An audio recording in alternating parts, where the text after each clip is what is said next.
Before we get started, did you happen to pay attention to Devin White as he was selected by the Buccaneers? I was drinking.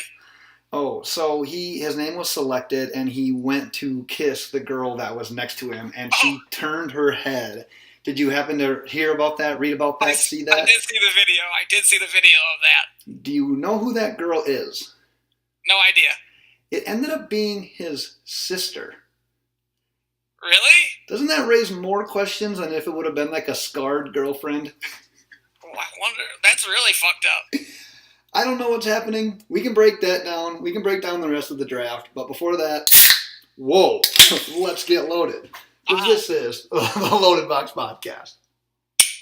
Where we never finish first because we finish last. Those were some loud beers opening. And this is the Loaded Box Podcast. And I am Ben Morgan, and that is DJ Primo. We are back. The NFL Draft is over. We're going to be recapping the 2019 NFL Draft with our favorite picks, our least favorite picks, the biggest surprises, all of the trades, everything basically that we have soaked in from starting Thursday night through Saturday. You said that you were boozing a little bit during the first round. You out and about at the bar? What were you doing? I had a park bake. Oh, sorry. I don't know I can say that. Shit. It's one of our sponsors. I had a work event. Edit that out. I had a work event in the bar, and I got a little bit lit up. What pick did you start to get slowly buzzed at? Like where did you fade off? Probably around just after the pick number. What is it? 12, right after the Packers went, probably in that area. Is when I started. I was gonna ask, is that usually when you oh, our team just picked, we're taking shots? Did you do at least a shot when Packers took Gary? No, I happened to look up at the right time and see them take him. I was so concentrated on other shit. I am so disappointed in you. You went the ultimate, watching it at a bar, having drinks, that's perfect. But just looking up in the nick of time, what's that? I don't know. I was watching and I was drinking and I was talking, and then you get lost with time, and it happened so fast. And then you met me later in the night in a beer-fueled fantasy football chat, and my internet went out when yours came in. So, did you enjoy the time spent watching the draft with the guys from Beerfield? I think I was probably slurring a bit, and they were probably like, "Who the fuck is wrong with this kid?" I totally forgot. I got home, was planning on having some water, and then going to bed, and instead I cracked another beer once I saw you were on there and watched the last hour of the draft. It was so funny because I jumped in there 10, 15 minutes before the draft started. And then my internet cut out. And 5 minutes before my internet cut out, you came in and killed the rest of the draft with them. So we were basically on that the entire time. I had a great time. Thanks to those guys for having us on. Even though they didn't maybe mean to, we did it anyways. So that was a good time. Well, let's talk a little bit more about the 2019 NFL Draft. That's what we're here for. It's basically the best part of each NFL offseason. So Thursday was probably a top 3 day in my entire life. I loved it. But going back to it on Thursday or Friday, Saturday, whichever day you can pick from, what was your favorite selection for a team in the entire draft? All right. I'm going with Jace Sternberger, pick number 75 for the Green Bay Packers. Not biased at all, but completely biased. See, all these dumb fuckers, they wanted the Green Bay Packers to take all these stupid tight ends.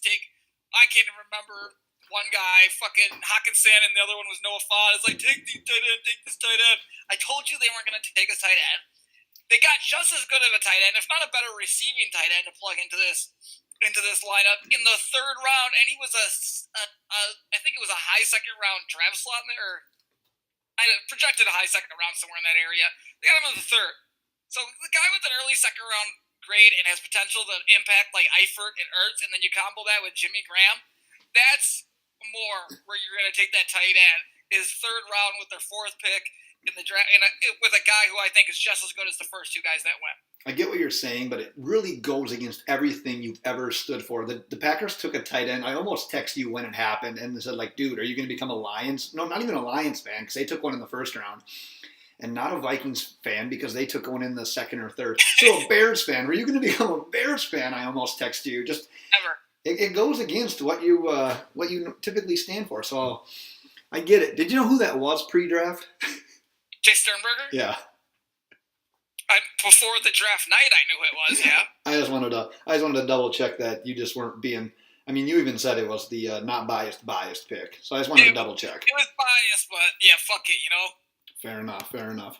Okay, my favorite selection was number 51 overall, which was the 19th pick in the second round. And it is the wide receiver, A.J. Brown out of Ole Miss. And right when he was picked there, I originally did not like it because he was my favorite wide receiver coming into this draft. But I'm not a Marcus Mariota guy, so I did not like the pick. But the thing now that they're doing, I like that they've surrounded with Mariota with weapons to succeed and to truly see if he's going to end up being their guy or not.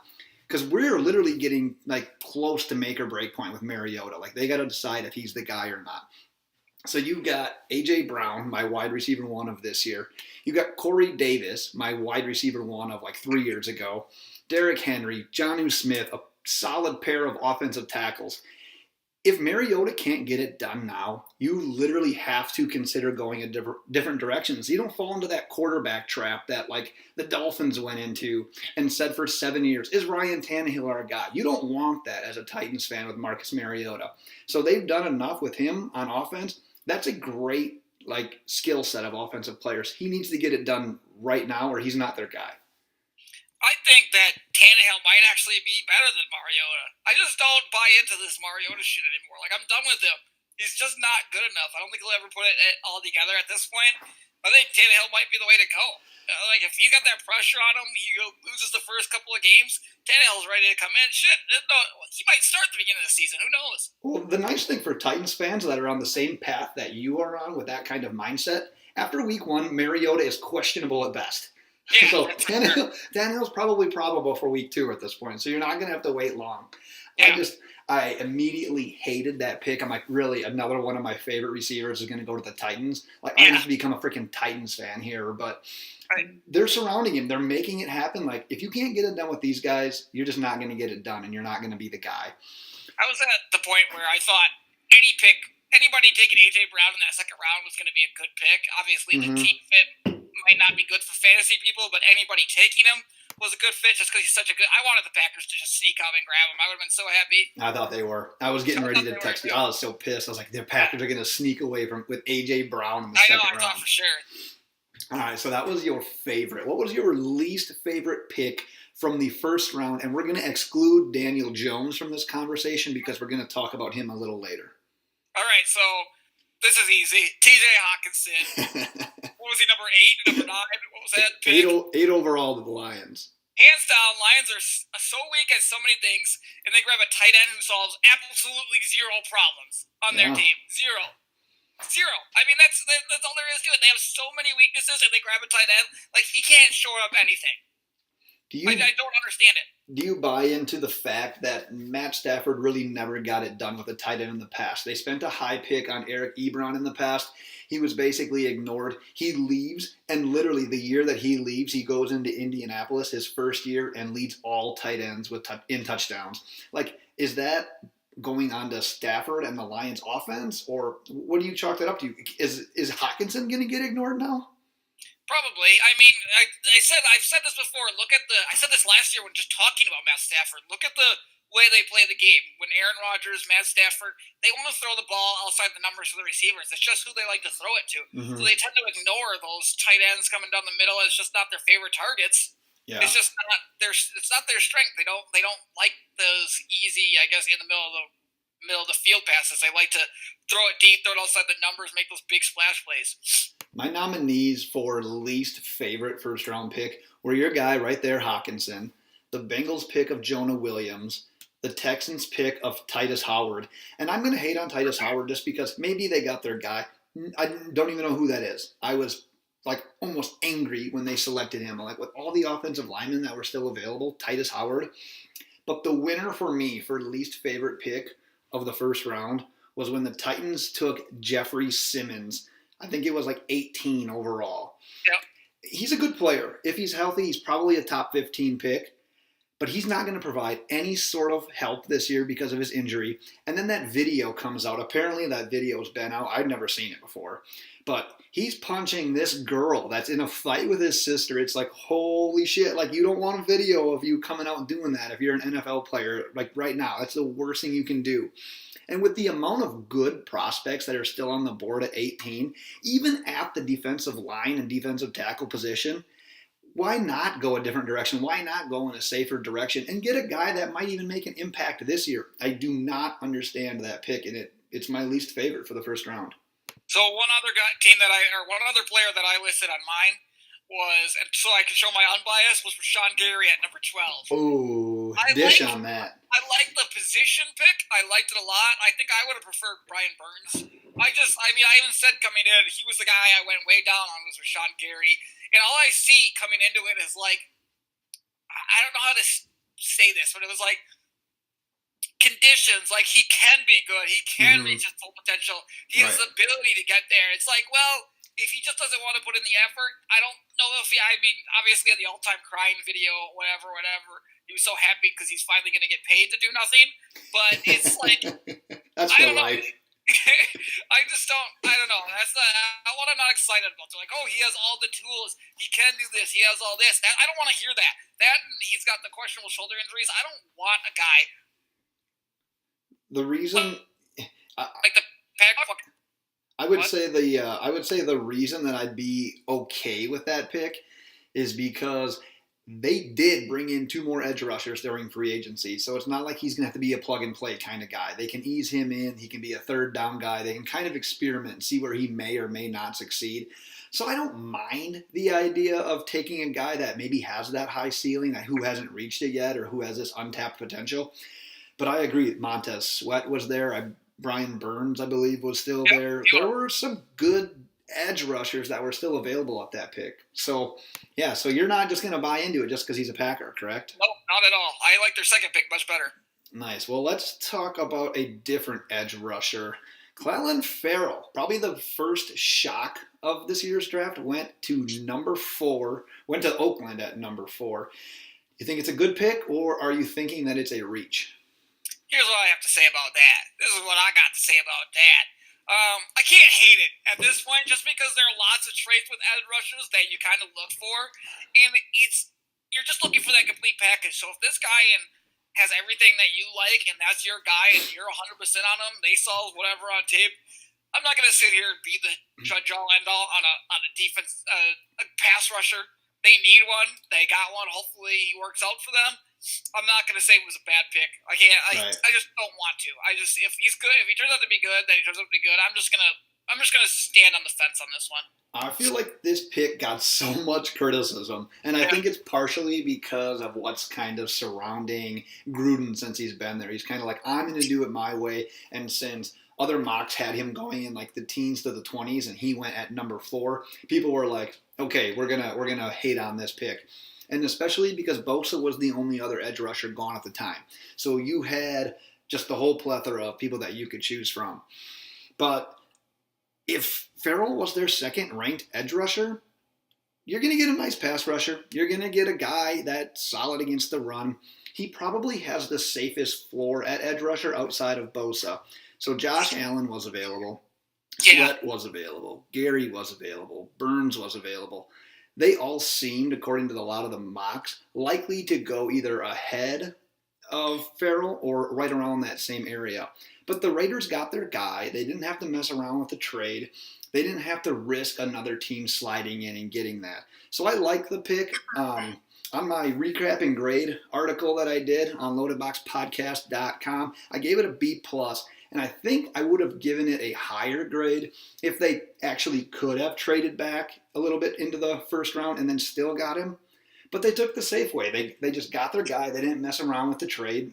And I don't mind the pick. I think it's getting a lot of unwarranted criticism, and I think it has a lot to do with how Gruden's wanted to make that his team since he's joined the Raiders. Gruden sucks. There it is. I mean, that's pretty much everyone. I made my old judgment on him last year, and I'm not going to go away from it. He sucks in general, so. Well, that's that. I said that we were going to talk about the Giants and Daniel Jones. So the Giants had a little bit of a first round haul because they traded back into number 30. So they got Daniel Jones, Dexter Lawrence, DeAndre Baker. Give that a grade. Well, if you take a guy named DeAndre, that's an automatic A. Boom. Just guaranteed. I'm going to go with a C. I hate grading anything because we're just like everybody else, and it's just the stupidest thing you can do, but I guess you're making me do this. I'll go with a C because Daniel Jones, obviously, worst pick ever. They made this garbage shit up like, oh, these teams are definitely going to take him if we didn't trade up. Then everybody else is like, nope, there was nobody else that wanted Daniel Jones. Right. At all. And they just made a terrible excuse to go up and draft Eli's friend. That's just going to be just as bad at number 6. It's just the worst thing you can do. What did Daniel Jones, where did he even come from? Nobody even knew who he was last year. Look at his numbers against some of the teams that aren't even good. Like, it's not pleasant to look at. If you're a Giants fan, you've got to be pissed. You gave it a C, correct? Yeah, because I like the Dexter Lawrence pick, right? And the DeAndre Baker, those address needs that they have defensively. Great picks there. Daniel Jones is so bad. Yeah, that's an automatic F right there. Yeah, I gave it a C plus, and like you just said, that grade is raised up to a C plus because of having Dexter Lawrence and DeAndre Baker. The Giants claiming that 2 other teams would have selected Daniel Jones by 17. To that, I say, good. Then he wouldn't have been your problem. Take anyone else. Take Dwayne Haskins. Take your edge rusher. It doesn't matter. Just don't take him. I like Lawrence at number 17. That's where they got him. I felt like all along that was a good spot for a guy like Dexter Lawrence. I like DeAndre Baker being the first cornerback off the board at 30. I kind of feel like that's a little bit of a steal, actually. So I liked the idea that they traded up into the end of the first round and got him. But yeah, those 2 later picks saved the first round for them. If they take Haskins, if they take an edge rusher at 6, I would have given this draft an A. They literally could have gotten Drew Lock or Will Grier later. We saw them both go later, and I like both of those guys over Daniel Jones. We won't really know how this plays out. He is going to have a little bit of an advantage sitting behind Eli for a couple of years, so he's not going to get just thrown to it. But man, those Giants fan reaction videos, some of the best things from Thursday night are just literally those reaction videos. There was one video I saw where the guy is like, why are you doing this? I feel like Casey Anthony's baby just trapped in the trunk without anybody coming to help me, and I almost shit my pants. Ooh, man, that's a way back. That's going back a little bit for the reference. It's crazy. I feel like Casey Anthony's baby stuck in the trunk with no one coming to help. I think I text this to you or someone else I talk football with, but it's been hell being a Dolphins fan. Literally hell. You just don't have a lot to cheer for all the time. I don't know that right now the state of being a Giants fan might be the worst. There's executives that used to be with the New York Giants that are telling media outlets literally just simply, I don't know what the hell they're doing. They're literally drafting Eli Manning's friend. I like how David Gettleman recently came out. He's like the crazy girlfriend that you break up with, and he goes, let's see how crazy I am in 3 years. He's a psychopath. He's going to kill everybody on the team. And he's going to go over the edge just because he's so fed up with the fans. There's not a fan out there that supports David Gettleman, and I think he's getting sad about it, and I think it's making him want to do things his way even more, which is terrible. So if you're a Giants fan, literally you should just start supporting everything he does, so maybe he stops being so damn crazy. That might be the way to go. Oh, it's hilarious. Before we get back into the next question about the draft, let's talk real quick about Pristine Auction because they are one of the podcast sponsors, and they are sponsoring our latest giveaway, which is an Alvin Kamara signed Saints mini helmet. We're going to be giving that away here in a week or so. You can still get entered to win. Retweet the tweet where we talk about it. Subscribe to the podcast for an additional 5 entries. And what did I say? I think it was 11 people got an additional 10 entries by correctly predicting the Raiders to be the first team to select a running back in the draft. So congratulations to them. But check out Pristine Auction at pristineauction.com today for all of your man cave needs. DJ, with that, Denver had 3 picks in the first 42 selections. They were Noah Fant, Dalton Risner, and Drew Lock. With those 3 picks, do you have more confidence that John Elway is doing the right thing to get the team back on track, or no? Not at all. Personally, I felt like they just, like, in every spot, they just kept settling. It's like, with each one of these guys, they're like, okay, well, I guess Font fell to us, so we'll take him. He's the second best tight end. And it's like, well, we need offensive linemen, a whole bunch of went off the board. Let's take Risner, though, because he's there. Fuck it, not the best player on our board, but the guy that's good value. And then it's like, oh, well, we didn't get Locke, and he keeps falling. Somebody else will take him for sure. Let's trade up and grab him real quick. I just clearly don't think they love Locke as much because they would have grabbed him in the first round. At 10. If they wanted to. Yeah. Exactly. They didn't.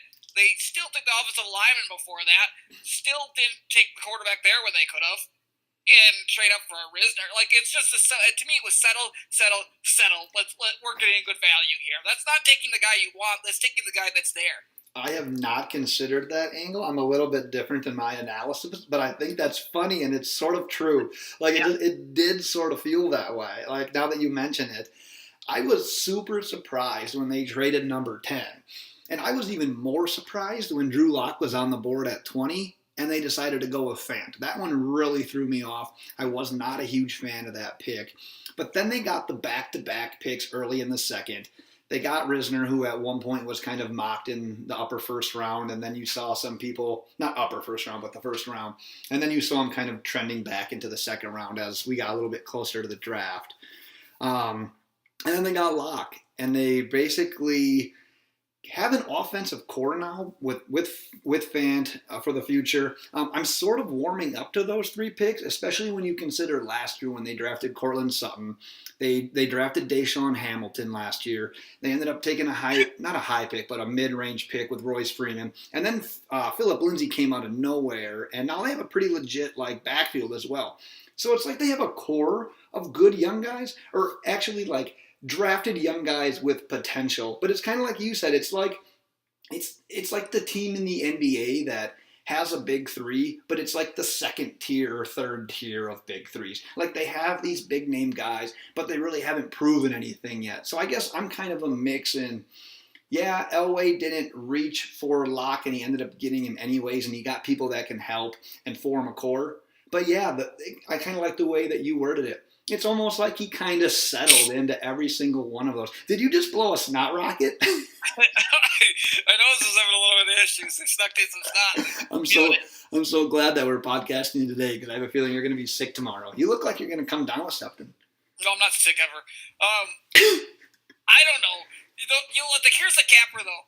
No matter how good the roster is they put around him, it's still Joe Flacco at quarterback right now, and that's just going to be a failure either way because he's garbage, but he thinks he's good. I talked about him last week. He stinks.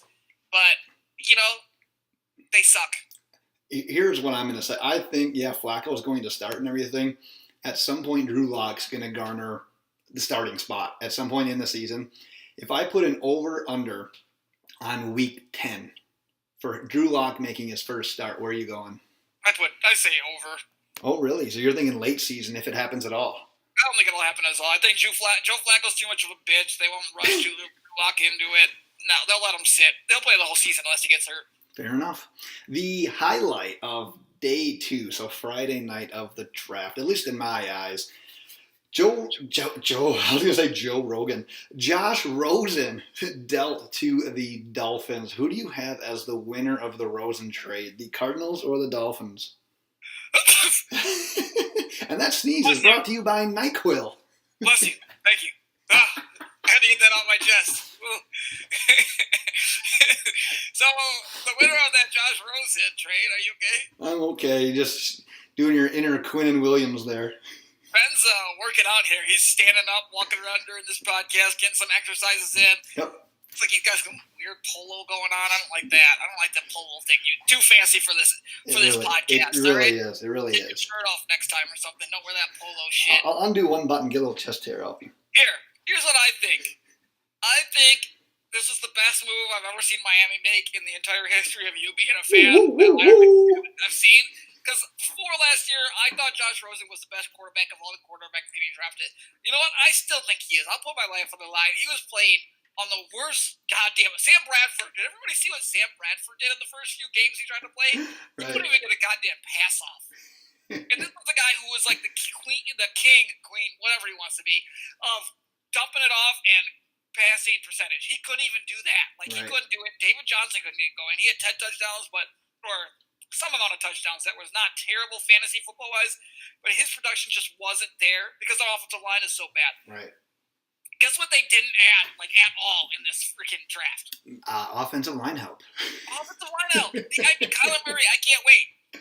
I don't know why Josh Rosen is the guy that's being dragged and thrown to the mud. He's the only guy in the world that I was ever going to get dragged who's never said a word, never done anything. Teammates have never said a bad word about him. And it's all these guys that are not, like, part of the team that, like, don't have any, like, connections to it that are making stuff up, and all the rest of the guys are like, what are these guys talking about? Right. Like, Josh Rosen, we actually like him. Mm-hmm. And now Miami gets this guy who I thought they were going to take, what was it, top 10 last year? Number 10, yeah. Yeah, I thought it was number 10 last year. And they get him as a second-round pick. A late second-round pick. Yeah, a late second-round pick. Sorry. Yeah, a late second-round pick. They get him a guy in the top 10 in a way better quarterback draft from the season before. Right. They're like, how is that? That is the best thing that they've done. They gave up, what did they give up? They gave up the second round pick? The second-round pick really, and then a 2025th. So it really wasn't giving it up because he was the draft pick essentially there. Exactly. And he's going to be their starting quarterback. I think he's going to light it up. He went on and make that great video. He's right now the most likable player in the NFL, and I think everybody's cheering for him. Kind of like default. And like you said, what did the Cardinals do to really give assistance to that weakness of the offensive line? Nothing. And the reason they can't is because when you use number 10, and if you remember right, they traded up to number 10 to take Rosen ahead of Miami, who was number 11. So that cost them draft capital. They take Rosen at number 10, and now this year you use the number 1 overall pick on another quarterback. You don't have the draft capital, you don't have the financial because you gave Rosen a bunch of money in year 1 to even be able to help out with the offensive line. So yeah, Kyler Murray's a quarterback that's going to be able to run around, avoid some people, but he's going to be asked to do it from day 1 because they don't have anyone else. Oh, yeah. But to me, I'm probably going to go on a little bit of a rant here because being a Dolphins fan, I'm thrilled by this. But yeah, I think Miami definitely won this. You look at it with hindsight, the Cardinals really cornered themselves by not dealing Rosen pre-draft because the Giants, the Broncos, the Redskins, they all ended up with quarterbacks before Rosen was dealt. So it really limited their bargaining power. Now Miami gets Rosen. They get a full year to see if he's the guy or not. Like you said, he has to start from day 1. I know they're saying it's going to be a competition. It shouldn't be. It can't be. They have to say that, but it can't be. They need to see if he's their guy right now, or if they're going to end up spending a 2020 first rounder on a quarterback, which was the original plan. But if Rosen works out, if they see enough from him, they can stick with him because that deal right now for a starting quarterback is dirt cheap. They can buy some more time right now, see if he's the real deal, even after another year by 2021 where Trevor Lawrence becomes available. They've bought themselves this amount of time by dealing for Rosen for a second rounder.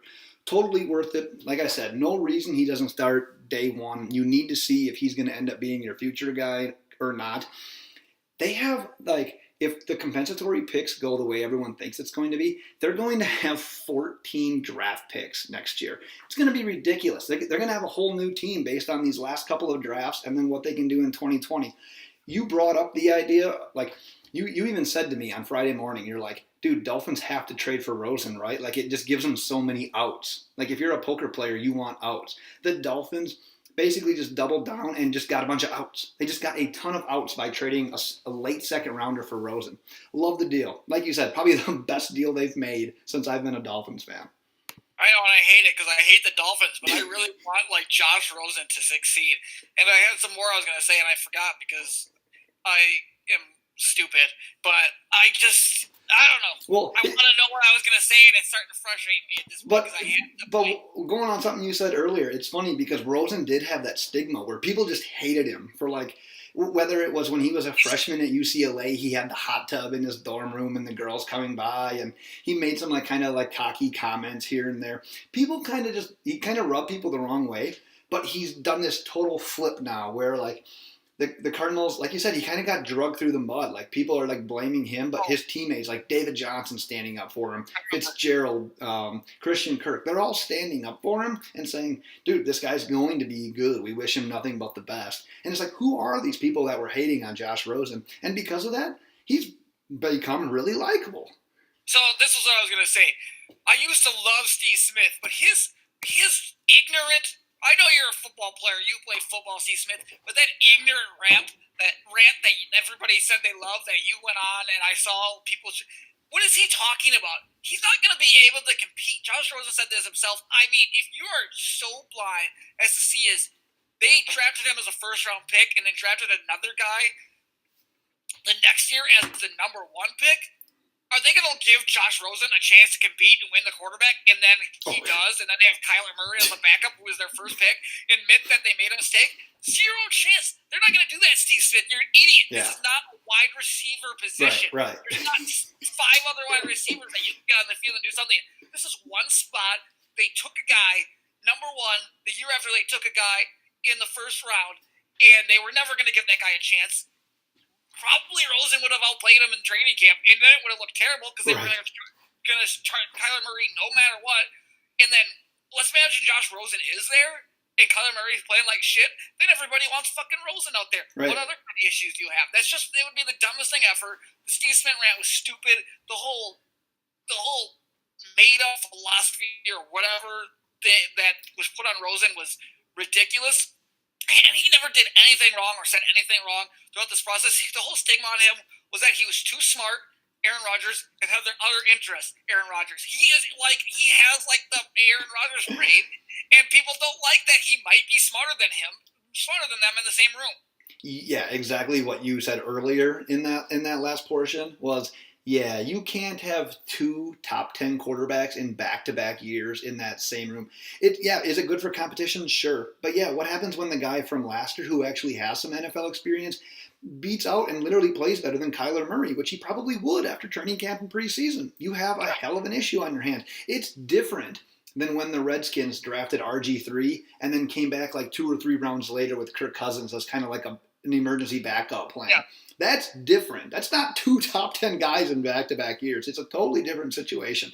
You couldn't have Josh Rosen on the same team as Kyler Murray. It was never going to work out. So, no. With you on that one. What did you make of DK Metcalf falling to Seattle with the last pick of the 2nd round? And with that, do you like the fit of him in Seattle? I have to say I wasn't shocked. All the time I was saying I could see him going super high, but I could also see him just dropping. And he did. All the hype came from that one picture with A.J. Brown and all those other guys where he's just strapped out of his mind. But he's the one-trick pony, so to say. I heard other people use that, but that's what he does, right? He runs straight. He runs very fast. And he probably outjumps guys a little bit every now and then. But you know what people don't like? His lack of agility. This is the NFL. Everybody else is way better. They have safeties. They have corners that are longer and taller and just a lot better. And they're not going to get beat by one guy who can just do one thing. Right. Like I said, if you have a slower agility test, so like three cone and whatever the shuffle test, than Tom Brady, and as a wide receiver, I mean, I wasn't surprised. Once I saw him drop, I'm like, shit, somebody's going to grab him. But he's just going to keep falling because other teams are going to be like, well, I don't want to be the one to grab him and make it like a bust. But that was probably one of like 3 or 4 spots where he could go and it would be a perfect fit because Russell Wilson's the kind of guy that'll extend the play, run around. And that's probably when DK Metcalf will be able to find some open spaces and not have to make those sharp turns. And then when he catches the ball and gets to go full speed, it's great. Plus, he'll be able to run deep on those broken plays. So he'll be able to bust off, run away, and then go straight. So somebody like Russell, somebody like Rodgers, somebody like Roethlisberger, maybe even like a Carson Wentz would have been good options for him. Yeah, it was funny because in our 32-person mock draft, like DK kept falling, and you had the Packers at number 30, and you literally took him just because, well, the Packers can kind of go luxury here. There's not an absolute need for a wide receiver, but they could do it. And I thought it was going to play out. Like, But then the Packers obviously traded up to 20, and that didn't become a thing. But yeah, dropping all the way to the end of the second round. The dude is so big. He literally must have ate somebody, and teams are scared that he's going to get charged with eating another human being because it just seemed really weird to me. Man, a lot of people had him mocked in the top 10. So yeah, I was kind of shocked by this one. But I guess teams are kind of learning that a solid combine with little to no game tape of a lot of productivity is a bit of a red flag, and we don't see these receivers and speed guys going like we used to see with like Oakland and Al Davis, like picking the fast guy, or the Lions picking wide receivers in the top 10 for like 2 or 3 years in a row. We're just not really seeing that quite as much now. I never really considered Seattle as a potential landing spot for DK, but yeah, late in the second round, I love it, especially with that Doug Baldwin news. If you haven't heard about that, it pretty much sounds like Doug Baldwin might be done. Like, he may never play again, and they don't think that the news is going to come up for a little while just because of like how the contract is worded and how the money's going to work on that. But man, Doug Baldwin, with him not ever potentially playing again, a need at wide receiver was open, and DK is the perfect guy to do that. Just what you said. I had talked in one of our preview podcasts. I think DK Metcalf is like the ultimate bailout wide receiver, and that's what Russell Wilson would love, with him running around back there and just making plays. DK can play in that kind of an offense. I think it's an opportunity for him to grow as an actual NFL wide receiver, and fantasy football fans are going to love this. He's like locked in right now as like the number 2 pick in dynasty drafts, right behind Josh Jacobs, who went to the Raiders. And he's going to be a hot name around redraft leagues. We always see the rookies. And I know we're going to do a lot of fantasy podcasts coming up here in the not-so-distant future. And you're always that guy saying, tread lightly on those rookie wide receivers. But you know people love him. He's going to be a hot name. And you're going to have to put that fire out, DJ. I mean, it's every year, and I'm right. Oh, it is. Every single year I'm right about this, and it's the same thing over and over and over again. Everybody gets caught up in these hot wide receivers because they were soaking in college. Now they're coming in, they're playing in the pros. What can they do with this quarterback? Well, probably not much, because it's the first year. Cornerbacks are better. They're figuring out the offense. They're learning so many things at once. It's so hard to figure out any NFL offense in the first year. No, just don't do it. I mean, Calvin Ridley had like that huge game where you're like, yeah, he's awesome, and then he goes silent for 8 weeks and he doesn't exist. So yeah, there's a couple outliers not every year, but there's a couple outliers, guys that do all right.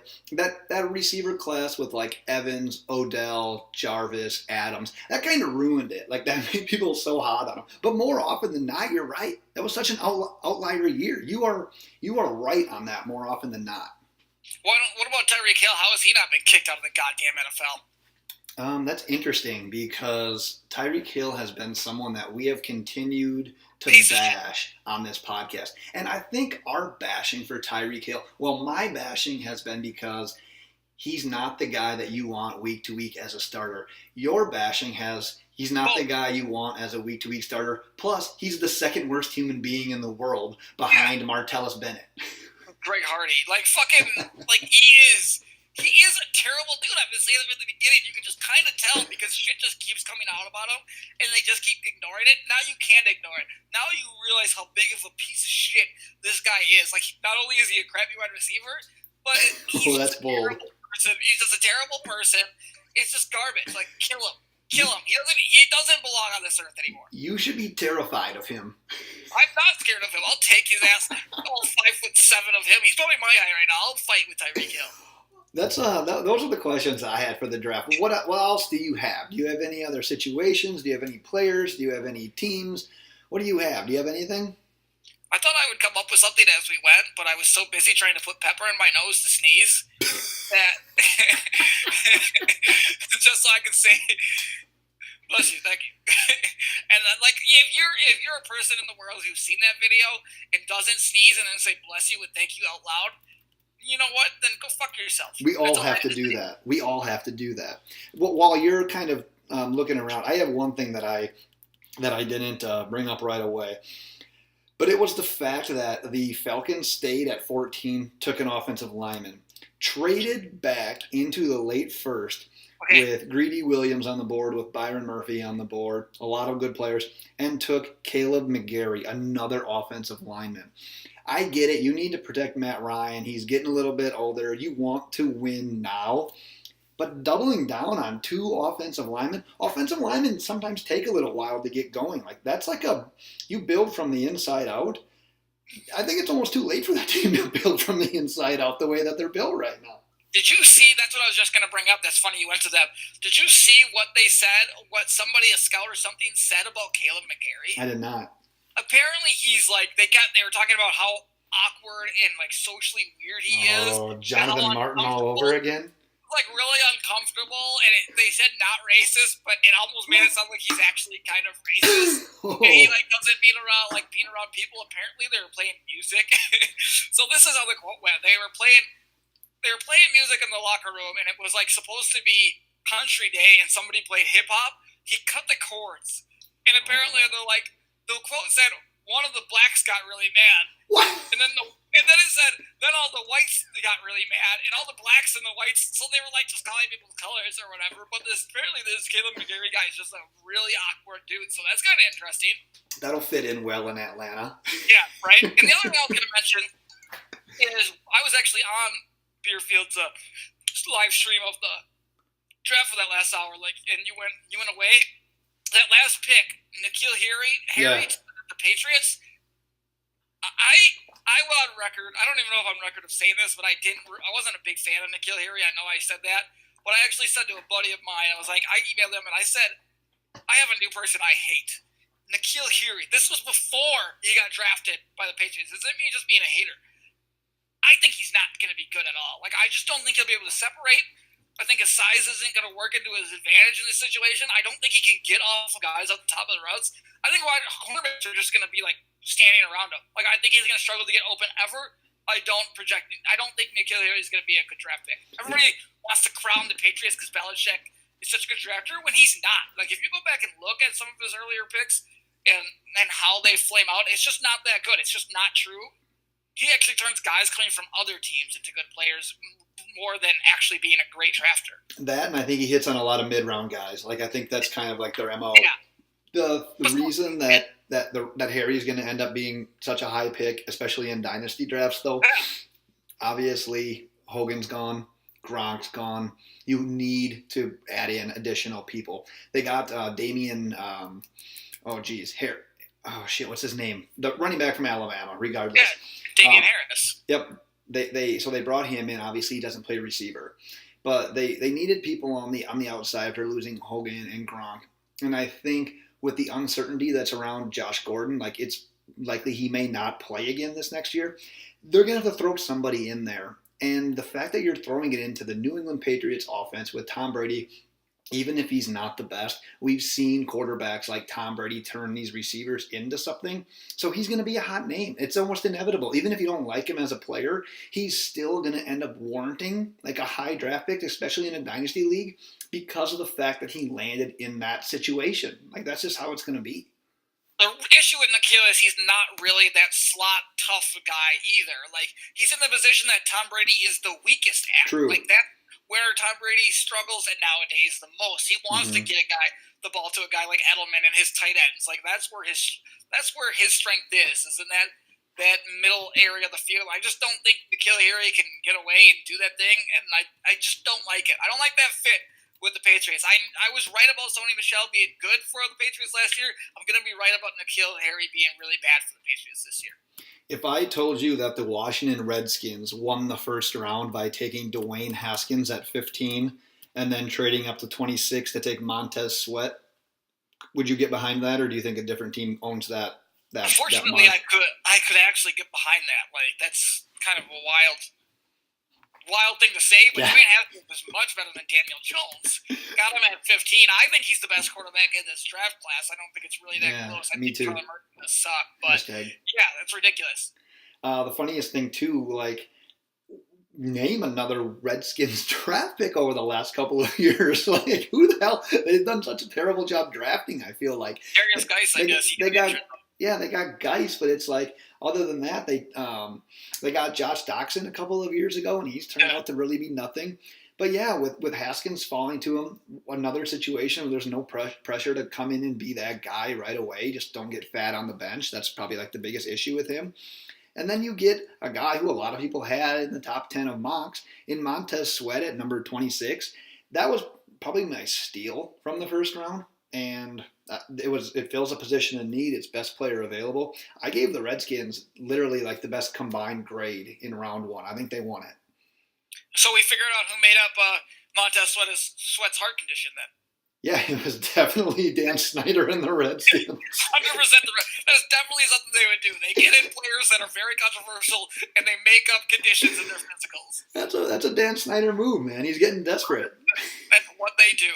Yeah, that one pick you talked about, I didn't get to comment on it. The Alabama State offensive lineman. Titus Howard, yeah. I saw it. I looked at like 4 different people. I go, who the fuck is that? And they all expect me to know who these guys are. I was like, I don't know who this guy is. He fucking got out of my face.